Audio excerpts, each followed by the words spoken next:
Hola. Bueno, muy buenos días.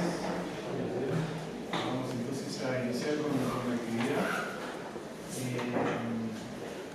Es un verdadero gusto tener este evento, porque desde hace, yo diría, unos 2 o 3 años empezamos a conversar con un compañero que lamentablemente no ha podido estar hoy, pero que formó parte del proceso de soñar este evento, que es David Goichó, y la idea era poner en diálogo parte de la producción sobre parentesco del mundo con el mundo mesoamericano.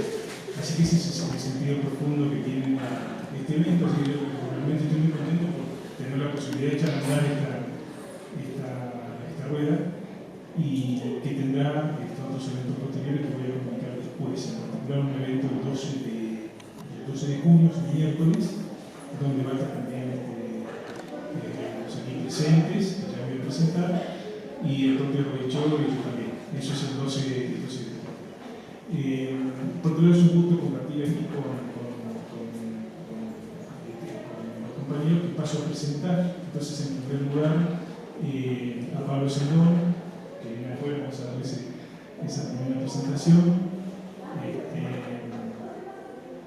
Pablo Sendón es magíster en antropología por la Universidad Nacional Mayor de San Marcos y doctor en antropología por la Universidad de Buenos Aires, y desde 2006 se desempeña como investigador en el Consejo Nacional de Investigaciones Científicas y Técnicas, CONICET, y desde 2019 es miembro del Instituto de Investigaciones de la Facultad de Ciencias Sociales de la Universidad Católica Argentina, UCA.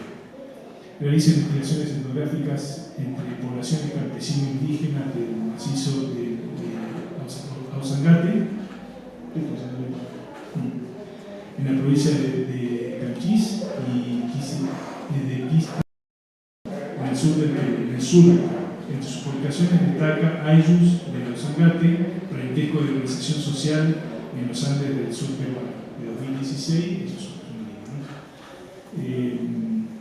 En segundo lugar, casi no hace falta presentación, creo aquí el doctor Andrés Medina. De todas maneras, vamos a hacer la formalidad. El doctor Medina era de Andrés Medina Hernández, nació en la Ciudad de México un 18 de enero de 1938 y es egresado en 1963 de la Escuela Nacional de Antropología e Historia, con el título de honor. Obtuvo el doctorado en Antropología en la Universidad Nacional Autónoma de México. Sus tareas de investigación son la etnografía de los pueblos mayas, la etnografía de los pueblos originarios de la Ciudad de México y la historia de la antropología en México. Este es un muy escueto resumen, es una presentación muy breve, pero simplemente para presentarlos aquí de manera formal. Y yo mismo estoy ahora haciendo un sabático en el Centro de Investigaciones en Geografía de la UNAM en Morelia. Estoy de sabático ahí y soy miembro de la Universidad Nacional de Río Negro en Argentina, en la Argentina. Simplemente lo están moderando, no tengo mucho más tiempo, pero necesito comentarles que se enmarca este evento en 2 grupos que tenemos de trabajo hace rato.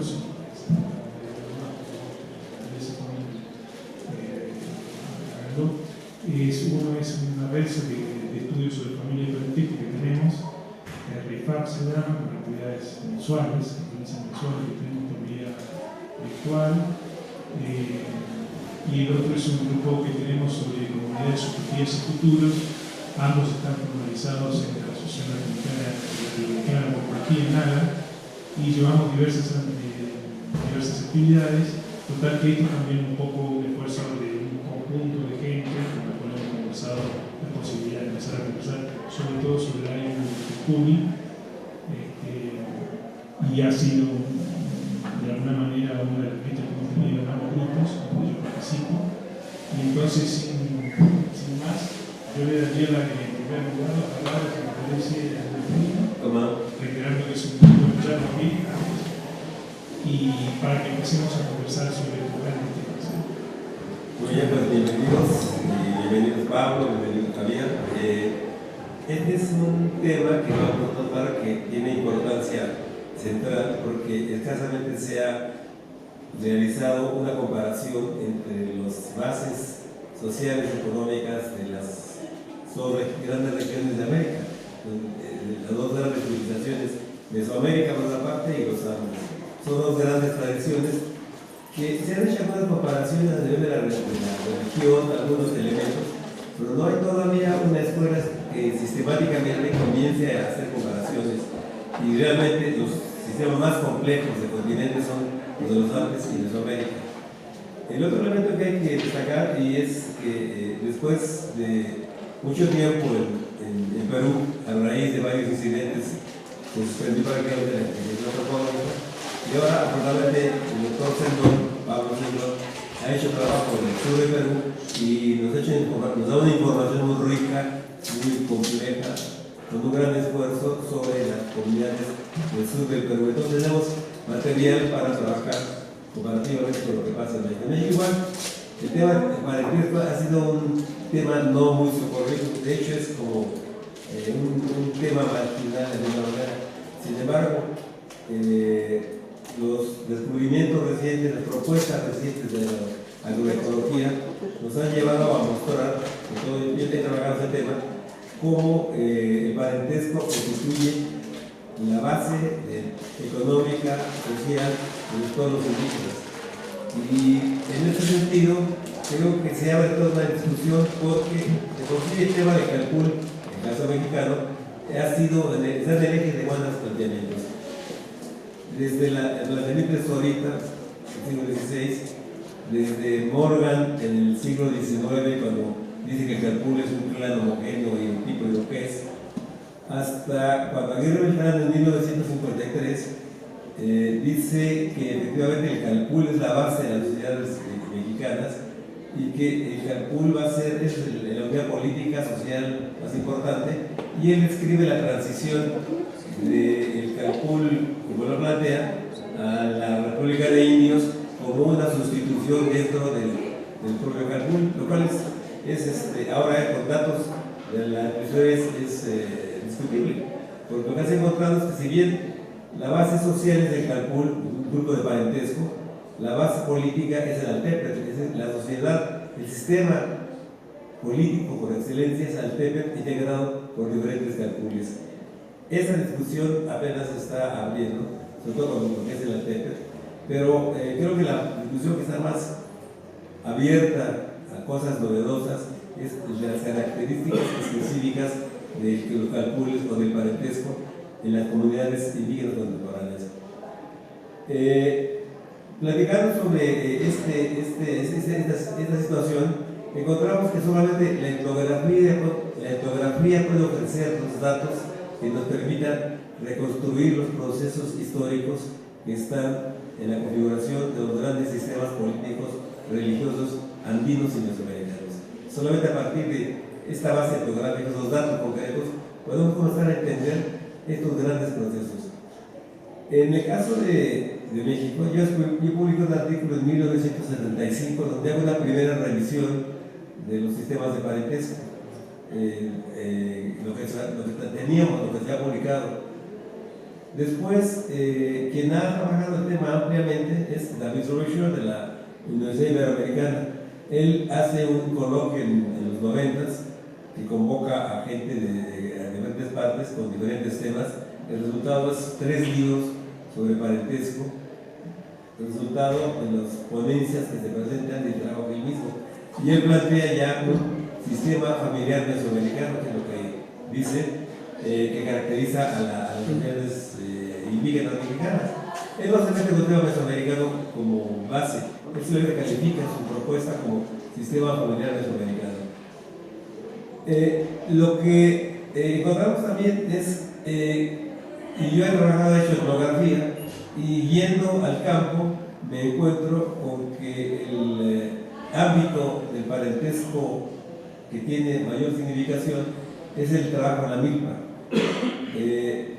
Cuando yo planteo, publiqué un artículo este año en la revista Relaciones, donde planteo que la milpa constituye, como lo dicen buena parte de los especialistas en la agricultura mexicana, es un agroecosistema, una gran complejidad. lo que uno se pregunta es cómo trabajan las comunidades milperas, cómo actúan en ese ecosistema. Y aparece entonces que la organización del trabajo se produce a partir del parentesco. El parentesco, los datos de Chiapas son muy ricos, los datos de Chiapas, donde muestran cómo hay una jerarquía estricta de las familias. O sea, hay a través del criterio de edad se establece una jerarquía muy rigurosa con la cual trabajan en las milpas. En segundo lugar, a partir de un sistema de parentesco que distingue entre primos paralelos y primos cruzados, se establecen alianzas con otras familias y se generan redes de parentesco que constituyen las unidades sociales básicas. Esas unidades son los calpules, o en la actualidad son los barrios, son unidades de parentesco. Esta discusión la había planteado Alfredo López Austin y se había planteado desde hace mucho tiempo, pero los últimos dos contendientes eran Alfredo López Austin y Pedro Carrasco. Alfredo López Austin planteaba que los sistemas de parentesco, el calcul es una unidad gentilicia y es un grupo de parentesco. Pedro Carrasco, a partir de sus datos históricos, plantea que no, que es una categoría administrativa, que es a partir de la identificación de estas unidades y la asignación de deberes políticos, económicos, religiosos, como tiene su función. Los datos que a mí me parece que da la etnografía muestran que ambos tienen razón, es decir, esa es mi propuesta. Mientras que los campesinos se organizan en calcules en de parentesco, en la medida en que se van haciendo complejas las sociedades y los datos del centro de México nos hablan de sistemas de una gran complejidad. Es decir, el calcul en el centro de México constituye ya una categoría básicamente administrativa. Tiene una base de parentesco, pero para el gobierno político de la ciudad lo que caracteriza son unidades administrativas. Entonces, Carrasco muestra como en el caso de Tepoztlán, el término calcul aparece a diferentes niveles de complejidad por este sentido administrativo de donde él defiende esa posición. Sin embargo, en la etnografía nos muestra que en la actualidad el calcul son grupos de parentesco y hay información rica de Chiapas, sobre todo, información de varias investigaciones. De hecho, en Chiapas desde los 40 se anuncia la presencia del calcul y Villarrojas, entre otros, Calixta Guiteras, plantean la existencia de clanes y linajes. Alain Breton, trabajando en Bachacón, posteriormente muestra que los linajes de hecho son grupos patrilinajes y los clanes no existen porque se suponía que los apellidos hispanos, como ya plantea Villarrojas, eran clanes. Sin embargo, lo que dice Breton es otro sistema de parentesco que se maneja para el exterior. Pero datos que ofrece un investigador celtal, Joschuk, ha planteado la existencia de esta unidad mínima de linaje, es el Zumajón, el Zumajón, un grupo de parentesco que trabaja la tierra y a partir del cual se establecen alianzas. En fin, creo que el tema del calcul y el tema del calcul fundamentalmente nos conduce a entender los procesos de producción y de reproducción en las comunidades mesoamericanas. Y yo creo que en ese sentido tenemos una base informativa que nos va a permitir hacer comparaciones con lo que pasa en los Andes, donde hay una rica tradición, donde hay comunidades de una enorme complejidad y que creo que nos va a permitir hacer comparaciones, nos va a poder entender más las bases de estas civilizaciones. Sin más, le dejo la palabra al doctor Sendón. Buenas tardes, buenos días todavía. Gracias por la invitación esta vez y gracias por su presencia. El próximo año se van a cumplir 2 décadas de la publicación de Familia y Parentesco en México y Mesoamérica, el segundo de 3 volúmenes colectivos compilados por David Robillón, dedicados a problemáticas afines y publicados por la Universidad Iberoamericana de esta ciudad. Un año después de su aparición publiqué una nota en la que ensayé algunos paralelos entre Mesoamérica y los Andes a propósito de la identificación de problemáticas similares en los ámbitos del parentesco y la organización social social de las poblaciones indígenas o campesino-indígenas de ambas regiones. Lo que expondré a continuación es una versión sucinta del escrito en cuestión. Antes de entrar en materia, o como introducción a ella, vale la pena recordar el siguiente correlato editorial. En términos meramente cronológicos, el libro de Robillot es el compendio Essays of Mexican Kinship, publicado por Hugo Tini, Pedro Carrasco y James Taggart en 1976, lo que el volumen compilado por Denise Arnold, Gente de carne y hueso, las tramas del parentesco en los Andes, publicado en 1998, es a Angel Kinship and Marriage, publicado por Ralph Hamilton y Enrique Mayer en 1977.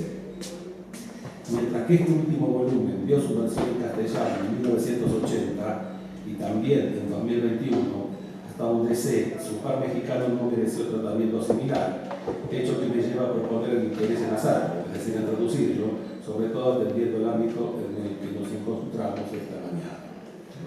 Quizás la propuesta más interesante en términos comparativos del volumen de Robillot sea su modelo de organización parental de las poblaciones de tradición cultural mesoamericana, producto de un trabajo de síntesis etnológica del material etnográfico disponible. En Mesoamérica, hasta la publicación del libro, existen grupos domésticos y localizados de parentesco que se reproducen a lo largo de sus ciclos de desarrollo en virtud de principios atenuados de residencia y herencia de tipo patrilineal. El modelo opera de la siguiente manera, y cito: las mujeres van saliendo de la casa de sus padres para iniciar su vida marital en la casa de sus suegros, mientras que sus hermanos varones traen a la casa paterna a sus respectivas esposas que llegan en calidad de nueras. Pero para todos, menos el primogénito varón, estos arreglos no son permanentes, ya que el destino de las parejas es construir su vivienda propia, generalmente en las inmediaciones de la casa del varón, el terreno generalmente es del hijo del padre. Al envejecer la pareja mayor, la totalidad de los terrenos pasan a la generación joven, con una marcada presencia de los varones que tienden a recibir partes iguales o equivalentes. El único varón y su esposa se encargan de cuidar a los padres y reciben la casa. Estos mecanismos demuestran la consistencia de principios patrilineales en un sistema, en el plano terminológico, bilateral de parentesco. En virtud de este sesgo patrilineal, la bilocalidad, los mecanismos de herencia y la ultimogenitura, el modelo de reproducción social mesoamericano podría representarse de manera más adecuada, dice Robillot, si se lo colocara en una tipología juntos con los sistemas familiares que prevalecen en China, la India, la Rusia presoviética y el área cultural andina. Me voy a referir a estas últimas áreas. En lo que concierne a la andina, la insistencia en la patrilinealidad del modelo de Robillot parece relacionarse bastante bien con los diversos análisis etnográficos y etnohistóricos que hasta la década de 1960 se concentraron en el estudio de las formas de organización social que presentan las poblaciones indígenas de Perú y Bolivia. Aunque algunos de los autores de estas primeras generaciones de andinistas no dejaron de advertir ciertos problemas, es notable la tendencia a interpretar y presentar la información en términos de cuasilinajes agnaticios, sobre todo entre aquellos autores agrupados en torno del Handbook of South American Indians, hermano mayor del Handbook of Middle American Indians, local. A partir de la misma década, la patrilinealidad o simplemente la unilinealidad quedará entredicha en el ámbito andino. El primer ensayo de síntesis del volumen colectivo Andean Kinship and Marriage lleva el título Nada ingenuo de bilateralidad en los Andes, y en él se insiste que el carácter bilateral del parentesco quechua se manifiesta tanto en el nivel terminológico. Sin embargo, la patrilinealidad no dejó de formar parte del corpus etnográfico. Si bien relegada a un lugar marginal, ella todavía es posible de ser visualizada y se convierte en el principio que mejor describe una serie de características significativas de la organización social de las también marginales sociedades de pastores en los Andes centrales. Es aquí donde el modelo de Rovilló adquiere nuevamente relevancia. Un trabajo de síntesis sobre el particular, es decir, sobre las poblaciones de pastores de los Andes centrales, tanto para el lado de Perú como Bolivia, informa que los grupos de pastores de los Andes se organizan en grupos localizados de descendencias vinculados usualmente a través de lazos agnaticios. Frecuentemente las cabezas del grupo doméstico son hermanos o primos patrilaterales. Estos grupos presentan a veces una profundidad de 3 o 4 generaciones y sus miembros constitutivos tienen derechos de pastoreo tanto en los territorios de pastoreo permanentes y en los territorios de pastoreo de la estación de las lluvias, en virtud de la pertenencia a grupos de descendencia localizados.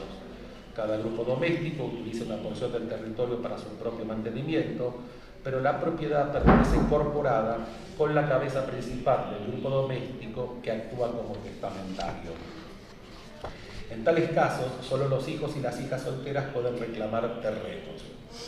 Este mismo modelo ha sido identificado entre poblaciones agropastoriles de Perú y Bolivia, y quizás la mejor caracterización que se hizo de él provenga de la pluma de la antropóloga británica Olivia Harris a propósito de su descripción del Ainu Laini del noreste de Potosí.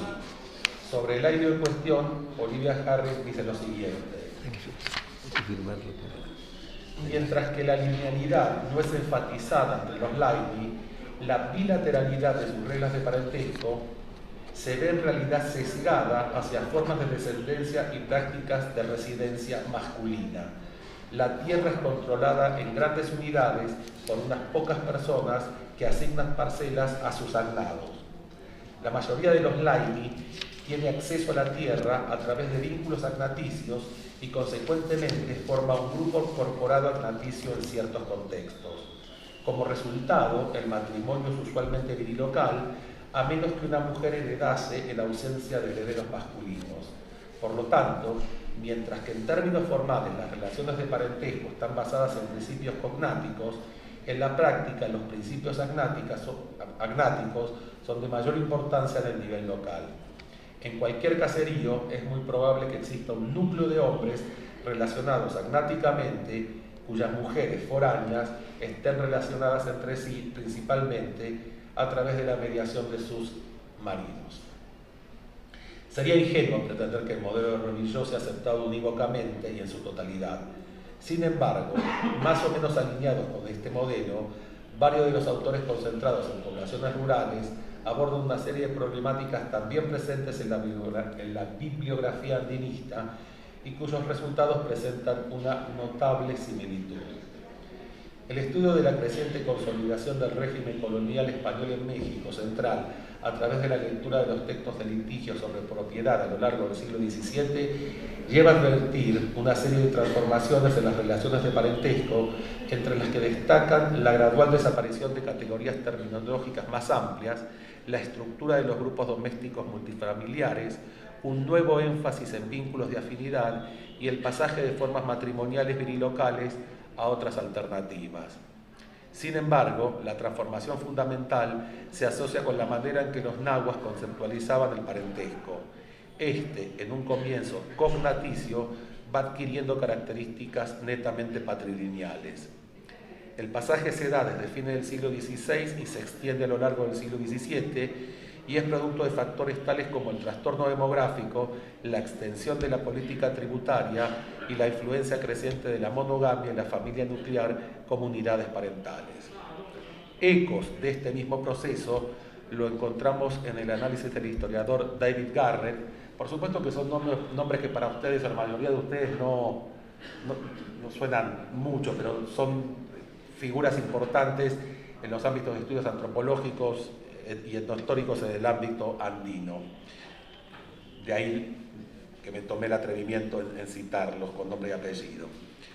Entonces, ecos de este mismo proceso lo encontramos en el análisis del historiador David Garrett sobre los conflictos suscitados en el interior de los cacicazgos incas durante la colonia. Y cito: la fuente principal de tensión alrededor del cacicazgo en la mayoría de los pueblos incas era la competencia entre los nobles por el cargo.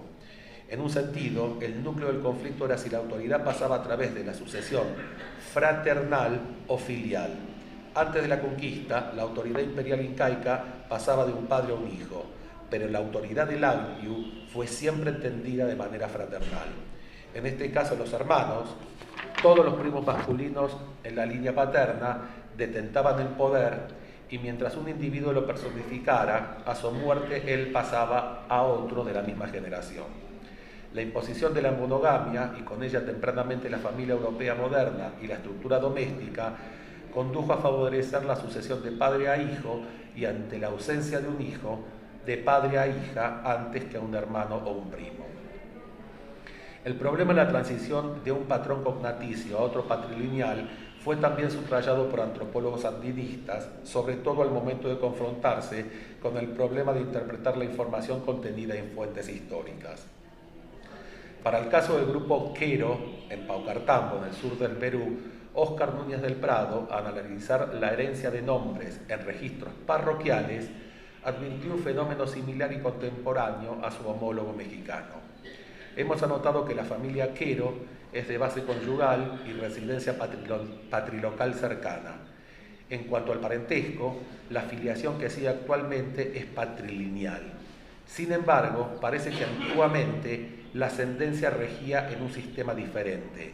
Las mujeres llevan solamente el apellido materno y los hombres solo el apellido paterno en un porcentaje elevado. Asimismo, el porcentaje más alto corresponde a apellidos tomados, tal vez de modo arbitrario.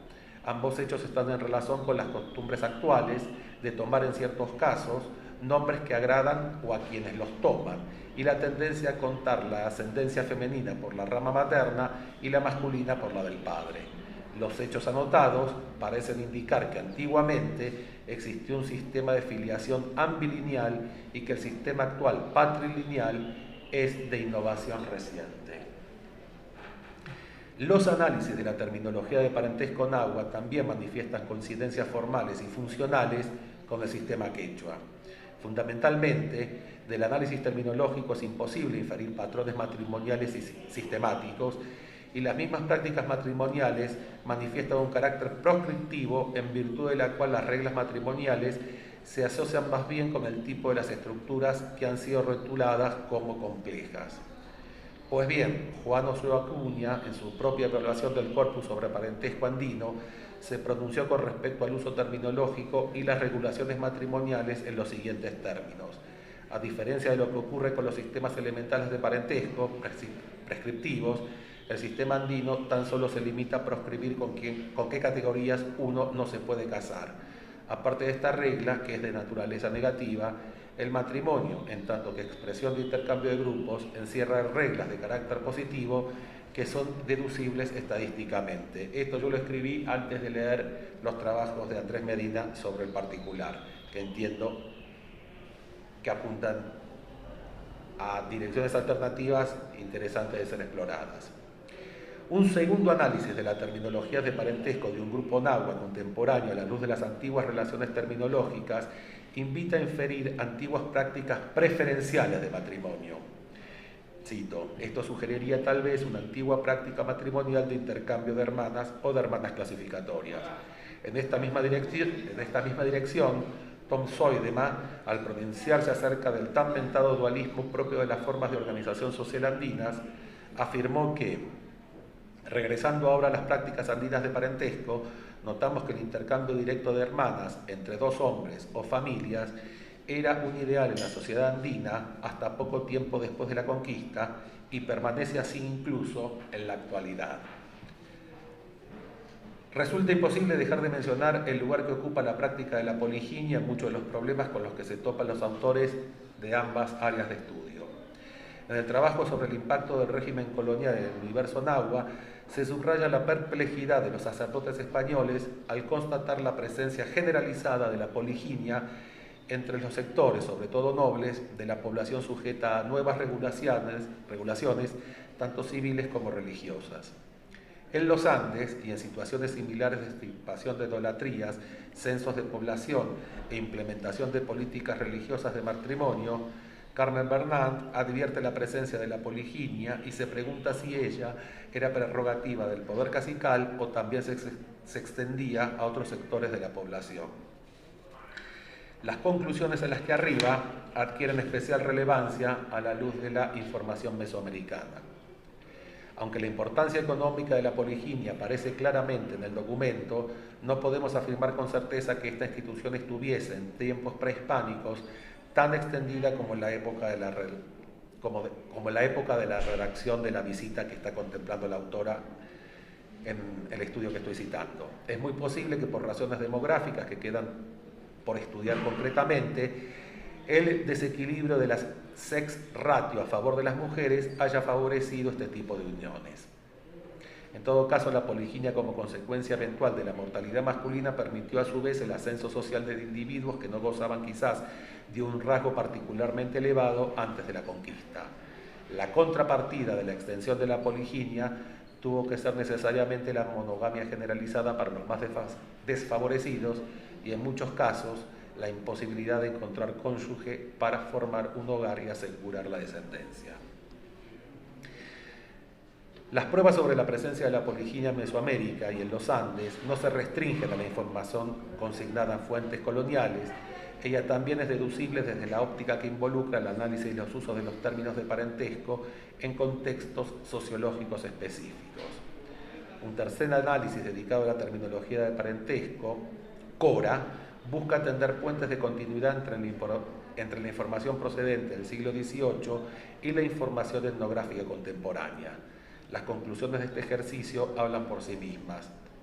Aunque hay diferencias entre los términos, se trata de estructuras simétricas que demuestran de una manera contundente la presencia de la poliginia y la ausencia de la poliandria. En uno de sus últimos pronunciamientos sobre el problema de las acepciones de los términos Ayllu y Panaca en la sociedad inca, Tom Suidema los interpreta a la luz de un sistema de poliginia sororal que vincula al rey con mujeres de distintos rangos. Afirma el autor, varios términos de parentesco indican un reflejo directo de este sistema poligínico.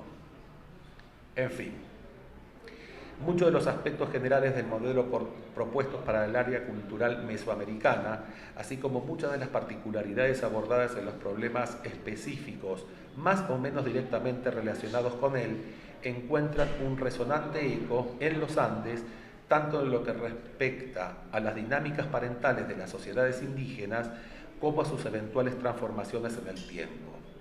Habiendo leído los últimos balances de Andrés Medina dedicados al Calpulli, la milpa y el parentesco en Mesoamérica publicados recientemente, no puedo sino ratificarme en esta opinión. Para concluir, quiero llamar la atención acerca del lugar de los estudios de parentesco en ambas regiones, Andes y Mesoamérica, a propósito de las observaciones de los editores de las dos últimas compilaciones que mencioné al comienzo de esta presentación en sus respectivos estudios introductorios a cada una de ellas. Así evaluaba la materia Denise Arnold en 1998 a la luz de las críticas culturalistas, más encarnizadas contra el parentesco en general. Dice Denise Arnold, a la vez el análisis cultural del parentesco de David Snyder, iba a proveer otra manera de relacionar el parentesco con múltiples dominios. Él y otros han arguido que el parentesco no es un dominio de significado discreto y aislado, sino los significados atribuidos a las relaciones y acciones de parentesco, sino los significados atribuidos a las relaciones y acciones de parentesco nacen de toda una gama de dominios culturales que incluyen la religión, la nacionalidad, el género, la etnicidad, la clase social y los conceptos de persona. Las implicaciones más amplias de estos nuevos estudios, sostiene Arnold, han sido las de poner en duda todas las categorías más amplias de estos nuevos estudios, las implicaciones más amplias de estos nuevos estudios han sido las de poner en duda las anteriores categorías y marbete de los estudios clásicos de parentesco. Robillot, por su parte, es menos categórico y en su introducción y balance a su propia compilación dice lo siguiente: es en este sentido donde pienso que podría tener futuro el tema o los temas de parentesco en Mesoamérica y México. El compromiso con la práctica no implica un rechazo de los modelos teóricos conceptuales. Al contrario, la posición aquí adoptada resalta la necesidad de adaptar recursos teóricos conceptuales tomados del acervo antropológico a las condiciones locales. Esto, desde luego, se plantea bajo el supuesto de que aislar el parentesco de sus contextos reales no nos ayuda a entender las relaciones sociales y el funcionamiento de determinados segmentos de la sociedad. Muchas gracias.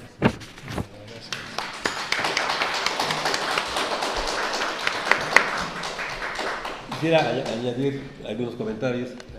Creo que hay varias cuestiones que han sido planteadas en la etnografía de México sobre el parentesco que vale la pena considerar.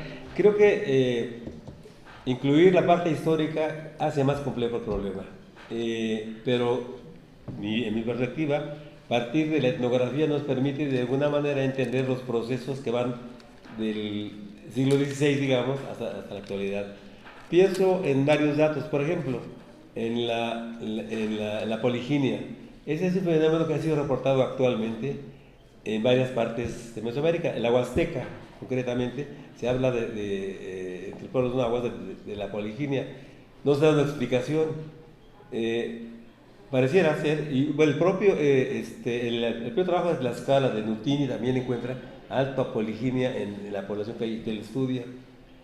Pero la explicación no es que sea un rasgo cultural, cuando que tiene una función económica y política. Es decir, un hombre que tiene varias mujeres productivas y con hijos genera un grupo social productivo de mayor eficacia que uno que no lo tiene. Esto creo es una explicación que yo planteo a propósito de la poliginia. El otro elemento que quiero mencionar es la importancia del grupo de parentesco en la producción agrícola. Este es un dato muy importante que se deriva de una observación que hizo Frank Cancian en el sistema de cargos de Sinacantán, donde encuentra que, contrario a lo que decía Eric Wolf, con las comunidades homogéneas, las comunidades están poderosas, fuertemente jerarquizadas, y que el sistema de cargos es monopolizado por un grupo de familias. Cuando él se pregunta quiénes son las familias que ocupan los lugares dirigentes, explora quiénes son esas familias y encuentra que son grupos patrilineales en que una persona, un jefe, reúne a sus hijos casados y a sus sobrinos en un grupo de trabajo, y que por lo tanto permite una mayor productividad y permite hacer estrategias para mandar a sus miembros al sistema político en los cargos medianos y luego los más altos a partir del esfuerzo colectivo. Es decir, las familias extensas constituyen esfuerzos colectivos que permiten reunir fondos, en este caso para apoyar a los políticos, a los dirigentes que tienen mayor prestigio. Creo que ese es un dato también importante de la jerarquía. El otro elemento que también me parece importante destacar es cómo existe una estricta jerarquía dentro del parentesco. Hay un artículo muy interesante donde muestra cómo el contraste entre el hermano mayor y el hermano menor se extiende a la organización política de las comunidades de los Altos de Chiapas y se desdobla en diferentes jerarquías.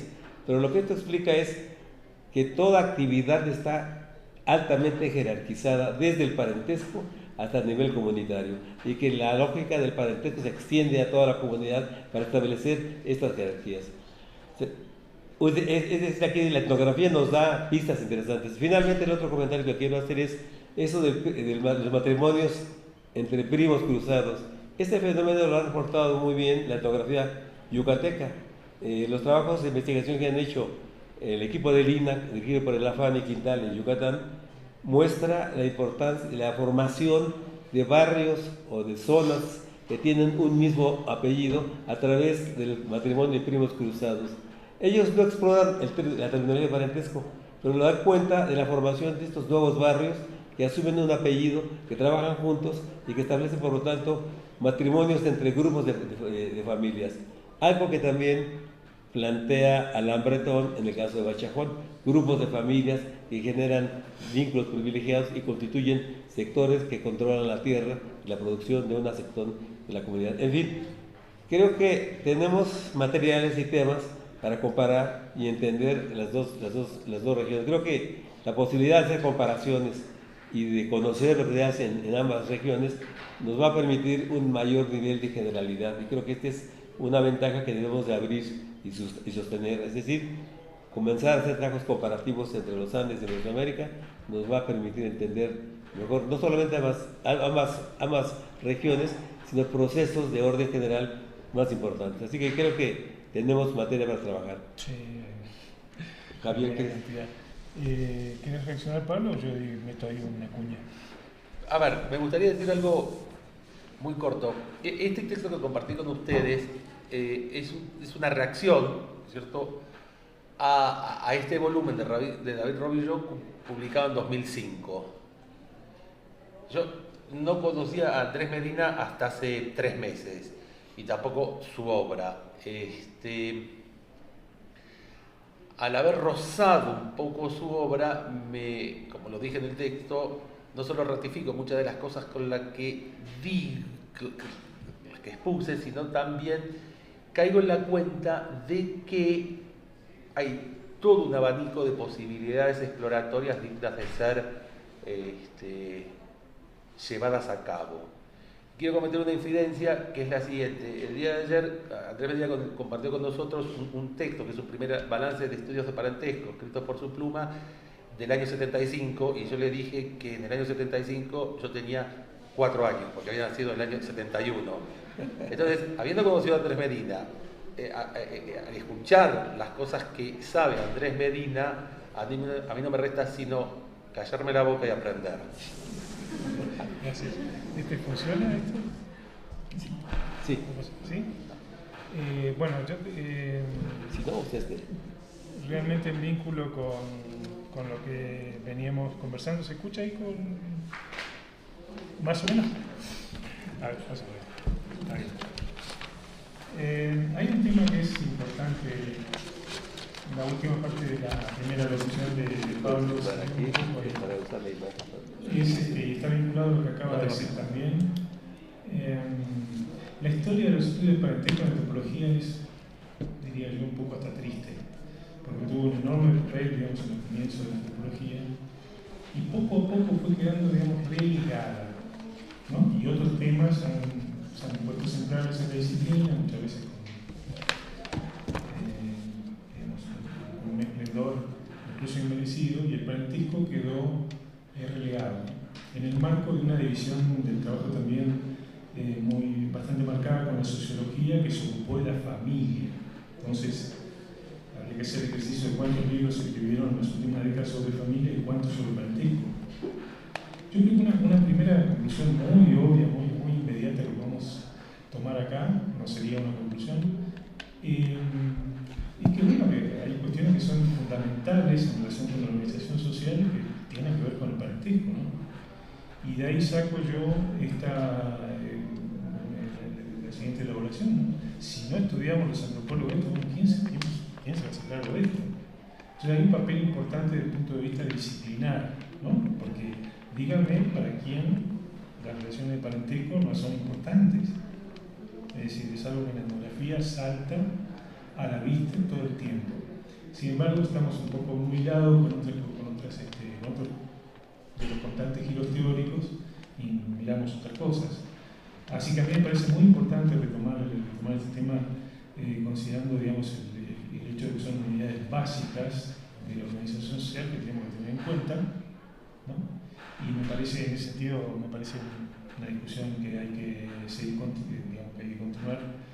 Y yo, además de esa cuestión de fundamento, de cuestión básica de organización social, veo también el otro elemento que sale acá rato, que es el tema de la complejidad, ¿no? Que es el propio de cualquier etnografía en realidad, pero el tema tiene de alguna manera tenemos que empezar a pensar la complejidad. Yo que trabajé en áreas marginales, en los límites de Mesoamérica, digamos, Estado Jalisco, en parte del occidente de México, veo cosas como la ultimogentura, como una serie de cuestiones que vi en sociedades campesinas, donde resulta que la lectura del Calpulli tiene mucho que ver para mí, aunque nunca escuché la palabra en Jalisco, digamos, utilizada por la gente. Entonces, creo que nos ayuda a pensar un montón de situaciones, que hacemos investigación, que es muy valioso y por lo tanto hay que seguir desarrollando. Así que bueno, no quiero yo monopolizar la palabra, no sé si... No, está bien, está bien. Ya estamos cerca del tiempo final, así que podemos... Bueno, simplemente quiero subrayar la importancia de que hayamos hecho este conversatorio, porque el tema del parentesco ha sido poco explorado y trabajado en México. En general, creo que hay pocas investigaciones de actualidad sobre ese tema. Hay muchos trabajadores de campo, hay varias propuestas, pero creo que no ha habido una preocupación por generar investigaciones y resultados que permitan comparaciones y nos permitan hacer generalizaciones, porque tenemos que generalizar en dos sentidos. El más amplio, es decir, ¿es Mesoamérica, la pregunta es, ¿tiene Mesoamérica la misma base de parentesco en todas sus regiones o hay variantes? Esto es una propuesta. Hasta ahora se ha generalizado lo que encontramos en Chiapas, básicamente, o en otras partes, pero todavía tenemos muchas preguntas que hacer sobre el parentesco. Sin embargo, como digo, hay pocas investigaciones, es importantísimo hacerlo, no solo por esta parte de la etnografía, sino por la historia, porque proyectar esta información en una perspectiva histórica nos permite entender mejor los grandes procesos históricos.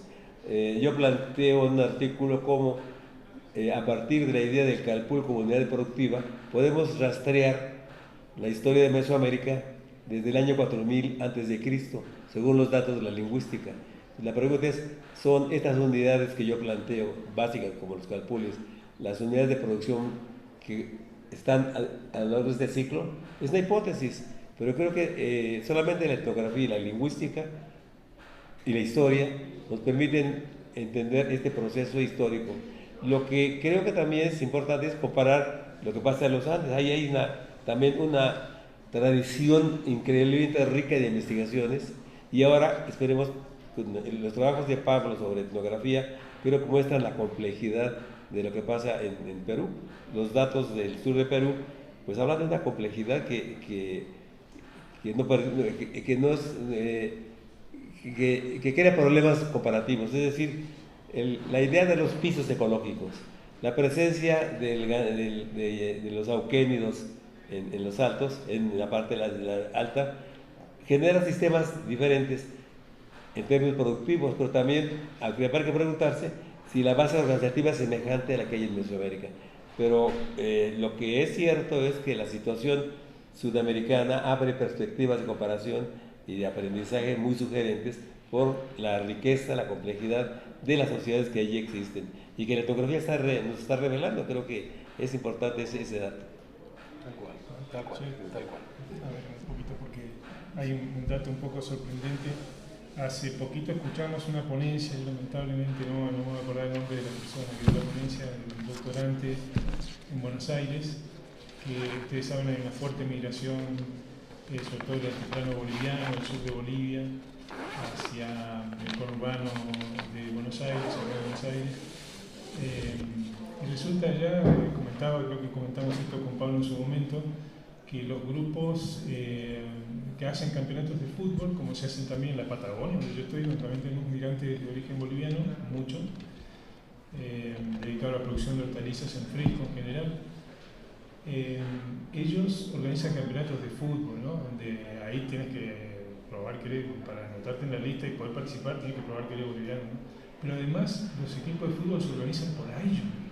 Te hemos contado eso, o sea, hay, digamos, significados de pertenencia y modos de identificación que propiamente han sido objeto de estudio de los antropólogos, donde hay mucho que decir todavía también, a mí me parece como una cosa impresionante, porque uno ya va viendo en muchos lugares, en muchos contextos, que el tema es relevante, ¿no? Entonces creo que un poco el mensaje, por lo menos de mi parte, que tengo para ustedes.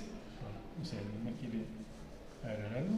Solamente mencionar que esa tradición también en Mesoamérica, la rivalidad entre barrios es común. Sí. Esta agresiones, etc. Sin embargo, hay vínculos de parentesco, claro. Pero hay una especie de orgullo y de identidad de los barrios que se expresa de muchas maneras, en muchas competencias.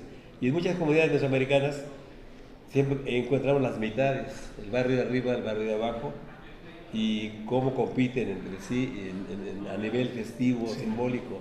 Creo que es parte de la dinámica de estas poblaciones campesinas mesoamericanas y seguramente andinas, ¿no? Sí, también. Pues, aquí, Pablo, ¿quieres algo más? No sé si es pertinente, pero me voy a animar. Muy bien. Hablando de parentescos y filiaciones, lo que yo noto, como argentino trabajando en los Andes, es que hay fuertes tradiciones antropológicas en distintos sitios de América, ¿no es cierto? De América del Sur, de la América estudiada, que despierta el interés de los antropólogos de otras latitudes. Y esto es desde el comienzo, es decir, la antropología andinista o de los Andes, o abocada a los Andes, tiene sus escuelas en Perú, tiene sus escuelas en Bolivia, o su fuerte escuela peruano-boliviana, y por supuesto, noto lo mismo en Mesoamérica.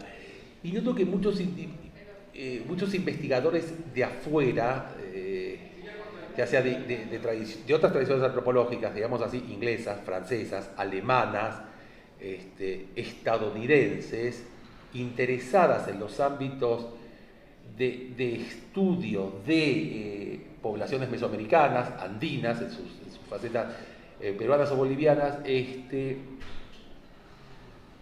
tienen mayor comunicación entre sí que la que tenemos los antropólogos en Perú, en Bolivia, en Chile o en México, al momento de intercambiar o pensar conjuntamente en nuestros propios corpus de información. Tienen que ver con muchas cosas, por supuesto, pero para no extenderme más, con con el propio diseño de los grupos de investigación en estos países. Es decir, en Francia, por ejemplo, el laboratorio de antropología social de Nanterre, tienes antropólogos andinistas, tienes antropólogos mesoamericanistas, tienes antropólogos africanistas, tienes antropólogos orientalistas que ocupan un mismo espacio, haciendo tareas comunes y comunicando, compartiendo las tareas comunes. Los silencios mortales que existen entre los colegas que trabajamos en Mesoamérica, Andes y demás son cada vez más notables, son cada vez más, ¿cómo decirlo?, audibles a mi modo de ver, que soy un tipo que viene de afuera, a medida que me adentro de estos ámbitos. Lo que sí estoy convencido es que al poner bajo una misma lupa, bajo una misma consideración, problemáticas comunes, por parte de colegas comunes a una misma latitud o hemisferio, creo que podrían salir cosas nuevas, cosas originales, si se quiere, aunque estén erradas, en una mesa de discusión que bueno, suele tener, digamos, lineamientos propios a propósito de consideraciones que exceden el ámbito de esta presentación. Espero haber sido claro, gracias. Bueno, eso me recuerda algo que quiero mencionar, la diferencia entre las antropologías hegemónicas y las tradiciones nacionales. Yo no quise decir nada de eso. No, yo sé, pero es algo que tenemos una discusión aquí internamente.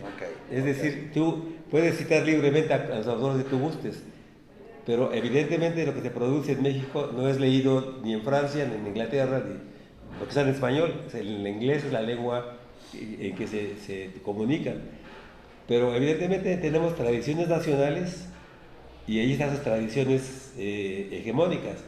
Entonces, si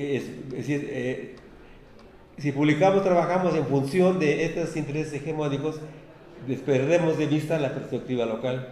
Sin embargo, creo que este es un problema que cada quien tiene que resolver: cómo integrarse a una discusión local y cómo dialogar con ese espacio hegemónico. Creo que es un problema que se ha planteado. El libro de las antropologías del mundo de Escobar y ¿quién es el otro? No me acuerdo. Lins Ribeiro. Sí, es Lins Ribeiro. Plantea la situación, o sea, hay tradiciones nacionales y tradiciones hegemónicas. Y creo que es muy importante distinguirlo para no suponer que si yo escribo un texto, este va a ser leído automáticamente por todo el espacio, lo cual es falso, ¿no? Y creo que plantea Pablo de estas necesidades de grupos de que se comuniquen internamente, esta dificultad de comunicarnos entre América Latina, habla de estas dificultades por estar mirando hacia los grandes centros hegemónicos. Pero creo que el dialogar entre nosotros siempre es posible y abre pautas que me parecen que pueden ser sugerentes. Y siempre está, creo que en la esperanza latinoamericanista, ese deseo de que dialoguemos entre nosotros y creemos una red de especialistas o de investigadores en América Latina. La red de parentesco es el mejor ejemplo. Es una red de parentesco construida por gente de diferentes países y que está funcionando como un seminario y que, bueno, el resultado del seminario es que estemos aquí nosotros ahora, precisamente. Bueno. No sé si quieres cerrar, por favor. Bueno, sí, yo quisiera simplemente recordarles que este es como un punto inicial, digamos, de un camino que esperamos recorrer, seguir profundizando justamente en eso, ¿no? En generar diálogos a escala latinoamericana, haciendo la salvedad o el comentario de que también Latinoamérica es una unidad lo suficientemente heterogénea, compleja, donde hay dificultades que surgen precisamente de eso. Nos ha costado muchísimo hasta la fecha, por ejemplo, vincular a la gente de Brasil en la temática de parentesco ha sido cuesta arriba, estamos en eso. Hay que preguntarse si Brasil es Latinoamérica, pero es otra discusión. Bueno, es un chiste. Yo Trabajo cercanamente con antropólogos brasileños, perdón.